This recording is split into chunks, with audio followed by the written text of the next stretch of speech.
Handmade jewellery আর handmade jewellery. তো যখনই ফোনটা খুলছি সবাই দেখছি ক্লে নিয়ে হ্যান্ডমেড জুয়েলারি করছে।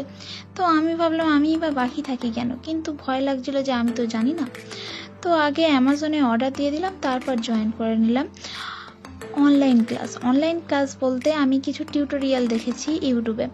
তো ইউটিউব টিউটোরিয়াল দেখে আমি কিছুটা কাজ করার চেষ্টা করেছি। আর এই যে অ্যামাজনে কিটটা অর্ডার করেছিলাম, দেখো এর সাথে একটা 8টা টুলসও দিয়েছে, আর সাথে আছে 5টা ক্লের প্যাকেট।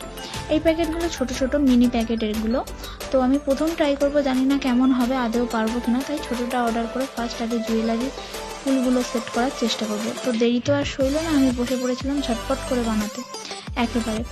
তো এই যে প্রথম আমি বানিয়েছিলাম সেই ফুলটা হয়নি, বাট এই ফুল বানানো শুরু করার পর এইটা প্রথম হয়েছে, করেছি, দেখো কেমন হয়েছে। এটা সেকেন্ড আর এইটা থার্ড।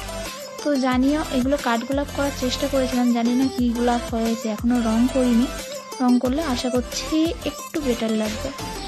আর একটুখানি ক্লে বেঁচেছিল, আমি ভাবলাম নষ্ট করে কি হবে, তাই এরমভাবে একটা কড়ি বানিয়েছি। কড়ি কি এভাবেই বানাও তোমরা, আমাকে নিশ্চয়ই জানিও। আর যেসব দিদিরা আমার প্রোফাইলে আছো যারা এইসব কাজ করো, আমাকে কিছু টিপস দিও প্লিজ।